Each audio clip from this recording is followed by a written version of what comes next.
Hello and welcome back again to Dragon Age Origins, and look at that pretty moon! Isn't it beautiful? It also has a very distinctive rift on its surface, so that's interesting. Anyway, I wanted to talk a bit more to my companions, because I feel I haven't really exhausted all my dialogue options last episode. So let's start with Liliana, haven't talked to her yet. Yes? And see if she has anything new to say. I'd like to talk. Well, here I am. Okay, we can ask her for more stories, so yeah, sure, let's do that. Of course I do. I love stories far too much to keep them to myself. Everyone should be able to benefit from them, I think. I already asked about Flemeth, and Morrigan told me the same story, but it was a little bit different. That was pretty interesting. So, know any stories from Orlais? Of course, Orlesians enjoy telling stories. I shall tell you my favorite tale of Aveline, the Knight of Orlais. Go ahead. A long time ago, a girl child was born to a farmer. He had hoped for a son, not a daughter, and so he told his wife to abandon the child in the woods. Before the cold could claim her, the baby was found by a tribe of Dalish elves who took pity on the poor mewling thing and raised her as their own. Aveline, for that is what they called her, grew strong and quick and clever under the guidance of the elves. She learned to wield the sword as well as any man, could kill a deer with an arrow at 100 paces, and was as graceful on the back of a horse as she was on foot. Continue, please. Aveline's Dalish guardians saw that she could easily best any Orlesian chevalier in battle, and wanted to show the cruel humans the child they had left to die. They bestowed upon her a fine horse and armor, and sent her to prove herself to her people in the grand tourney. Now in those days, no woman was allowed to take up arms, let alone compete in the grand tourney, but Aveline kept her helmet on, and was not discovered. Oh. Did she win the tourney? Aveline won many events, and gained the approval of the adoring crowd. Eventually, she came face to face with the knight Kaleva in the grand melee. Aveline had already bested him in the jousts, and Kaleva was determined not to lose a second time. Out of desperation to regain his honor, Kaleva tripped Aveline and tossed her to the ground, ripping off her helmet as he did so. Silence fell upon the arena as Aveline was revealed. Kaleva declared the previous competitions invalid. A woman had taken part, and this was not allowed. But the crowd cheered for Aveline. Kaleva was furious, for he had lost to a woman and was now being shamed. Blinded by his rage, he forced Aveline to her knees. "Know your place, woman," cried he, and slit her throat. Oh. Oh, I was hoping for a happy ending. The son of the king, Prince Freyan, was present. He recognized Aveline's skill and bravery, and began to see the injustice done to the women in his land. When he was made king, he rewrote the laws of Orlais so that women could also become chevalier. He honored Aveline and knighted her after her death. And to this day, any female who is knighted reveres Aveline the Brave, for she is the patron of all women chevalier. Interesting. Well, that was a nice story. Well, except for the part where she died.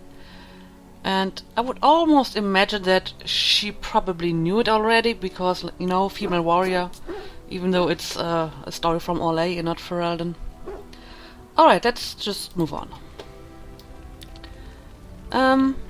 Yeah, right, I could try to talk to my dog. Hello? Look at what your fool dog placed in my pack. He likes you, I told you before. A putrid, half-eaten hare is not something a woman wants to find in her unmentionables. Well, that's true, but, yeah, it's the thought that counts. He means well. The dirty mongrel can have this back. There. And tell him not to do it again. Alright, you heard the lady. I don't want it, you worthless fur bag. Now you made him sad. Yeah, I think you hurt his feelings. Oh, he's just trying to be manipulative, I can tell. I do it too. Well, that's what dogs do. They manipulate you with their dog eyes. Stan? I don't know if Stan has anything new to say. And, you know, talking to Stan is a bit like drinking water from a sieve. You're happy for each drop you get out of it, but let's try. Yes. I have a question. I am hardly surprised. Okay, apparently I don't have a question. Very well. Can I discuss something you mentioned? Speak, then. Nope. Then I suggest we move on. Yep. Let's go. As you wish. Alright, I guess I just need to get more approval from him. But, you know, I wanted to take him on my next mission anyway, so maybe we can get something there. Right, Alistair, you have more to say to me, don't you? Something on your mind? Yeah, Of course. Let's start with the non-awkward stuff. I think I already asked him about the Grey Wardens, didn't I? Such as they are. Oh no, these are new questions. Alright. Where are the nearest Grey Wardens from here? That's a good question. There's plenty in Orlais, but who knows where they might be found. And the nearest Orlesian city is weeks away. If we go north and cross the sea, there's bound to be some in the Free Marches. Again, however, I just don't know where. I don't know anything about Grey Wardens in other lands. Is there headquarters somewhere? Here in Ferelden, there's our compound in Denerim at the palace, but that's it. Loghain will have control over that and be watching it, no doubt. Beyond that, the only place I know of is Weishaupt Fortress. That's the headquarters of all Grey Wardens in the Anderfells, 1,000 miles from here. But I've no idea how to even contact them. So unless we try to get back to the compound in Denerim, I suppose the answer is no. There's nowhere for us to go. I see. So what happens now that there's just two of us? I imagine that eventually the Grey Wardens outside of Ferelden will wonder what's happened. Why there's no contact from Duncan or someone. They'll send someone eventually. Though who knows what Loghain's people in Denerim will tell them. Maybe they won't send anyone. We could try to contact them. But that would mean leaving Ferelden, and even if we did, they couldn't come back with us in time to stop the Blight.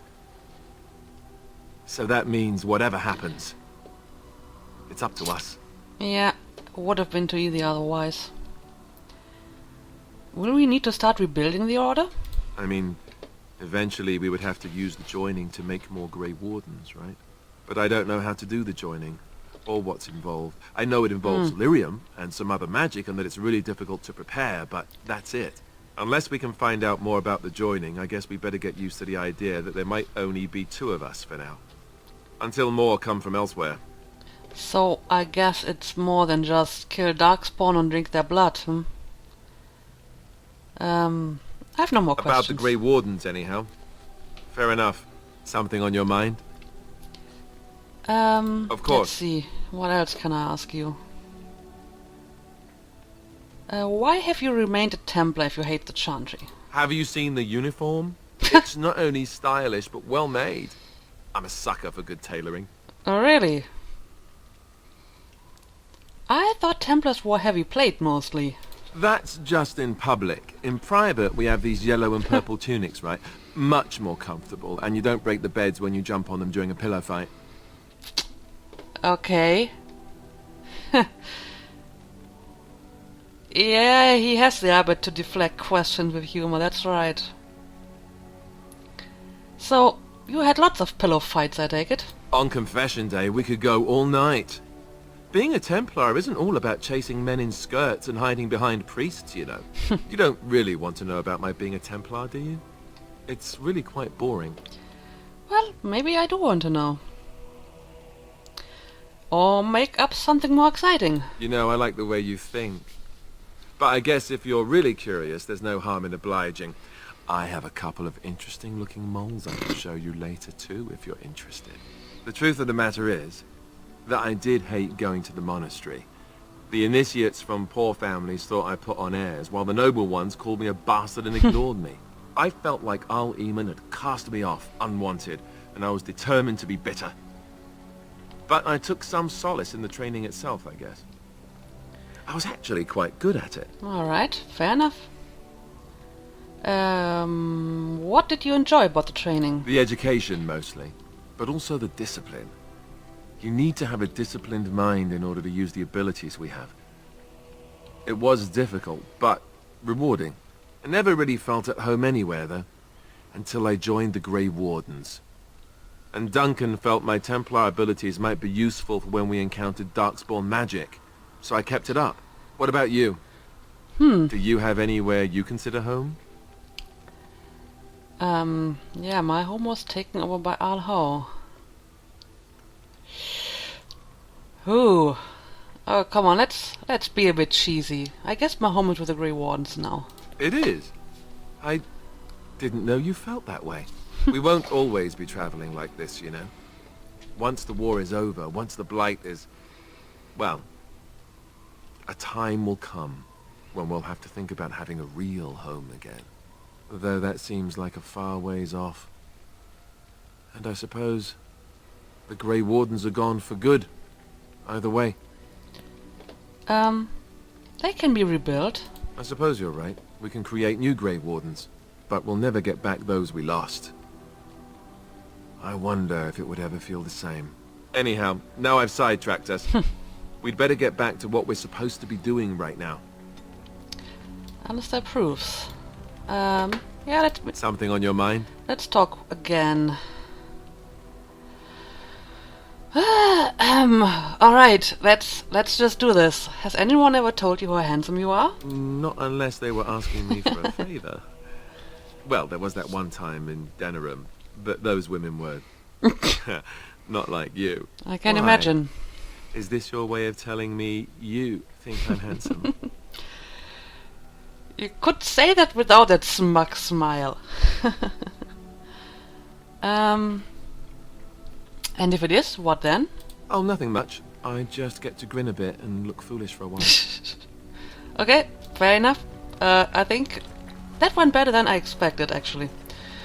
Okay, I think I'll just leave Alistair alone for now, lest he gets too smug, and talk to Wynne instead. Is there something you need? Why didn't you want to stay at the tower? The Circle is in good hands. Irving knows what to do, and he doesn't need me underfoot.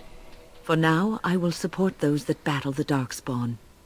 I do feel I left things unfinished in Ostagar.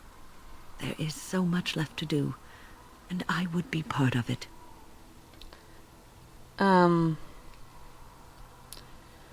I'm glad for your company. The Grey Wardens, all 2 of you, need all the help you can get.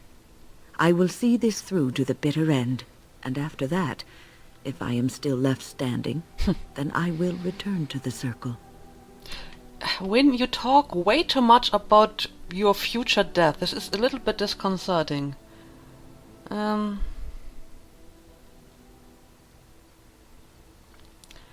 sure you will be able to return if you so choose. Perhaps. Is there something you need? I'd like to ask you something about the Circle. I will answer to the best of my ability. How did you become a mage? Does one even become a mage? Or is one born like it?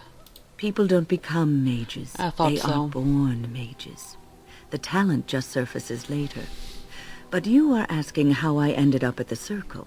I was Right. brought there by the Templars, just like many of the other apprentices. I don't remember very much. I was very young then. What about your family? I didn't have a family. I never knew my real parents. My earliest memory was of hiding in a hayloft on a farm, trying to keep warm. I was found, and the farmer's wife was kind enough not to send me away. But they had children of their own, and I was never made to feel welcome. The eldest son was the worst.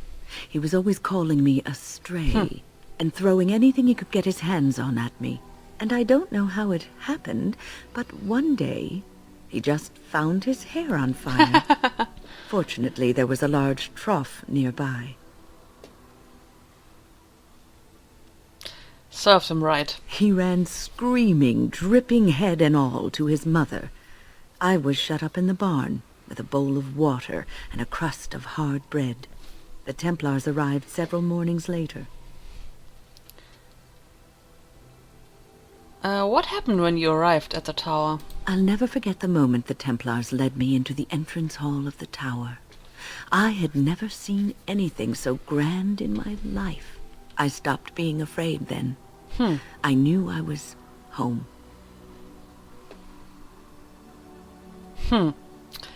Pretty dark prison, yeah. But I mean, if she liked it, that's fine with me. That's a great story. Well, that's about all there is to my tale. That's how I came to the circle. What was life like in the tower? I would be lying if I said it was easy.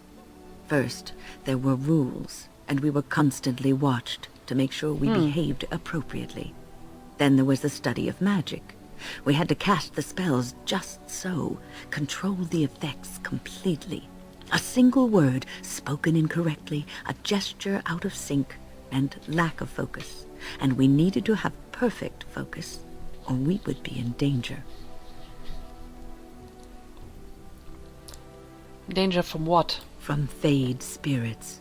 If we were careless, they would enter our minds, and we would become abominations. Right. Without the circle and my mentors, I would not have been where I am today. And there was joy in life at the circle. The joys of fellowship, in knowing that you were not alone in your struggles. In spite of everything, I was happy in the tower, and I loved it. There's nothing else I want to discuss right now. Alright. It's interesting. There seem to be very different opinions about the circle in general. I mean, she apparently liked it there, and quite obviously other mages do not like it there. And I mean, I can understand that compared to the life she had before, it was probably a pretty good life. I mean, she had food and clothes and education and a good home, and it's definitely better than, you know, being homeless or being just some girl on the streets. But I can also understand that some mages just don't like, you know, being more or less locked up.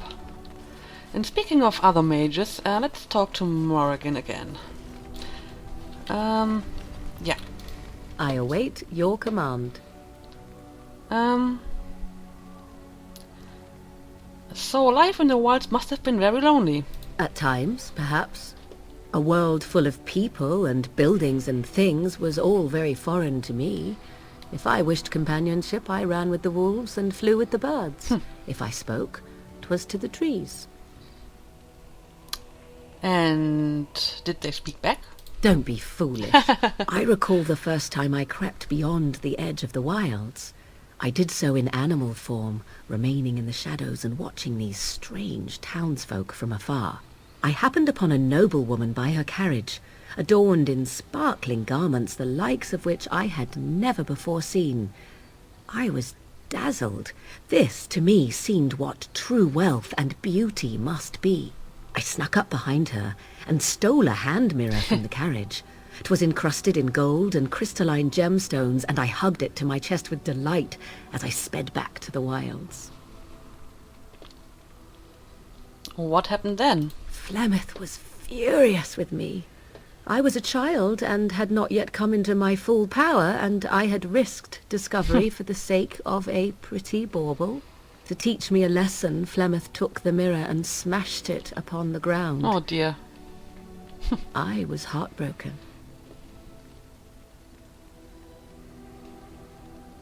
But you were just a child. And a foolish one. Flemeth was right to break me of my fascination. Beauty and love are fleeting and have no meaning. Survival has meaning. Power has meaning. Without those lessons, I would not be here today, as difficult as they might have been. I see. Well, yeah, I guess they did make her stronger. They did indeed.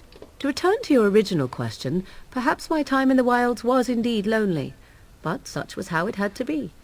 I find myself at times wondering what might have become of the girl with the beautiful golden mirror, but such fantasies have no place amidst reality. All right. I think we can talk to her one more time. I await your command. I'd like to ask you something. So, full of questions, are Yes. you? Have you ever been hunted by the Chantry? My mother has been hunted from time to time, yes, by Templar fools like Alistair, which should tell you how successful they generally were. Flemeth made a bit of a game of it, in fact. The Templars would come again, and she would look at me and smile and say that the fun was to begin once more. Fun? You found it fun? I found the game fun. I was too young to understand the truth behind what was happening. Flemeth would warn them once. 'Twas a warning they inevitably failed to heed. And then the true game began. Often Flemeth would use me as bait. A little girl to scream and run and lure the Templars deeper into the wilds and to their doom.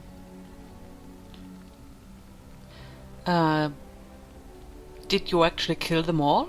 Me? No, I never did any of the killing until later.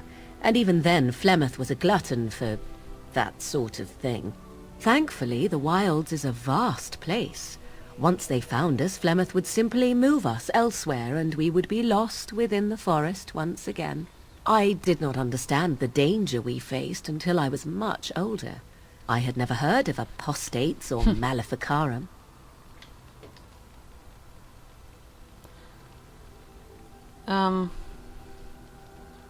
Do you still think that was fun? I think that my mother made it fun so that a child did not learn to fear. And I think that it was necessary.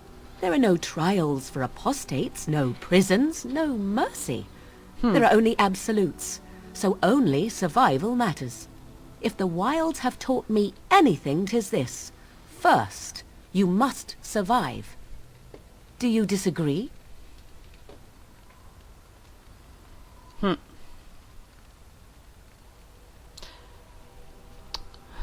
What do I think? Do I have an opinion? Yeah, there are worse things than death. Oh? I would ask what exactly, but I'm certain that would be a lengthy conversation, and suddenly I grow very weary. Enough of this talk. Let us return to the task at hand. Alright. She disapproves.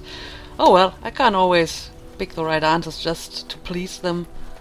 I mean, I have to stay in character, I guess. Alright, let's have a look how my companions fare approval-wise. Oh, interested. Well, I did kinda ask for that, didn't I? She's at 23 neutral, 16, 13. She actually likes me the most of all my companions. Probably because I gave her that Black Grimoire gift. Anyway, I think now it's time to decide what to do next. Well, the next main quest I want to do is definitely the Isle of Redcliffe. The question is there anything I want to do before? I still have the Circle of Magi quest, but I don't really know where to look for that guy. And I have been told I should do the Sulchus Pass premium content earlier in the game. So I will probably do this after the Isle of Redcliffe, or maybe somewhere in between, I don't know. I think I just want to go to Redcliffe and have a look, and then I will decide what to do next. So yeah, let's leave the camp. Alright, I promised Yes. Stan to bring him. Obviously, since Alistair knows the Isle, he Yes. should be coming as well. And Morgan Indeed. hadn't been in my party for a while, so let's go. Okay, Redcliffe, let's go.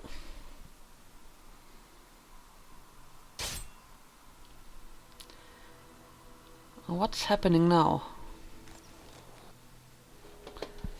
Oh, Denerim. I bring word, sire. There are demands from the Banorn that you step down from the Regency. They are said to be gathering their forces, as are your allies. It appears it will be civil war after all, despite the Darkspawn. Pity. I also have an interesting report. There seem to be Grey Wardens who survived Ostagar. How, I don't know. But they will act against you. I have arranged for a solution, with your leave. The Antivan Crows send their regards. An assassin? Against Grey Wardens, we will need the very best, sire. And the most expensive. Just get it done.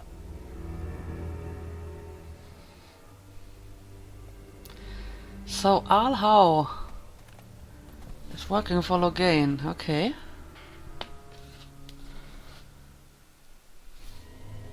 All the more reason to kill him.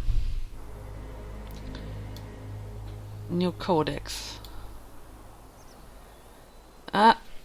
Oh, that's the guy I wanted to find. Ah, a fellow traveller of the fair lands. Are you a seeker, perchance? My packs are light, but I have a tome of strange origin. The Deus V Eternus, rumoured to be the last message to a sinful world from the Maker himself. Yeah, not so strange. I have 5 copies. Ah, will the wonders of this all too small a land never cease? Well, they will for you. Get them! Okay. Beha Joam. I see.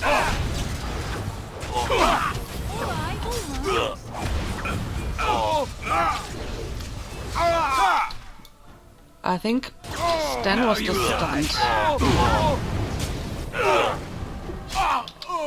What's going on with you?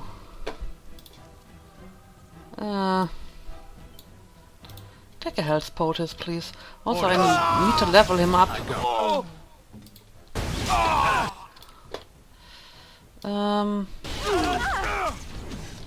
There's still some enemy. Oh, there's a mage up there. Okay.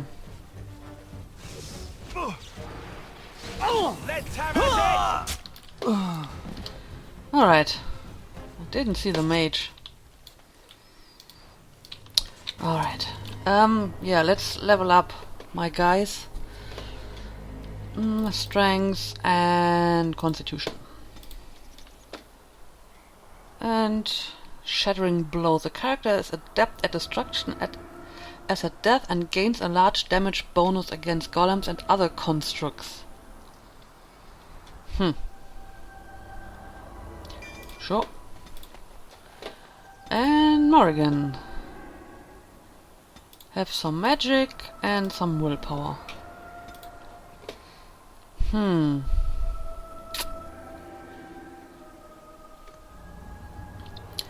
I think it wouldn't be completely useless if she had at least one very basic healing spell, so please take it. But I think after this I will focus on her offensive tactics and offensive spells. But heal is pretty useful, so doesn't hurt to have at least one of those. Alright, what have you got for me? I'll get on it.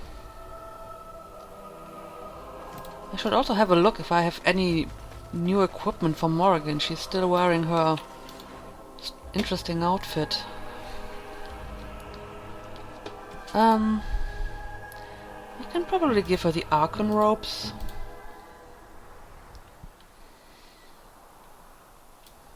Sure.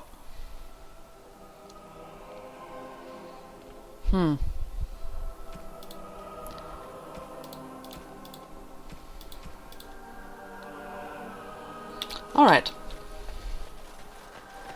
Anyway, I think I have enough for this episode. So, in the next episode we will continue our way to Redcliffe, I guess, and see what awaits us there, so see you then.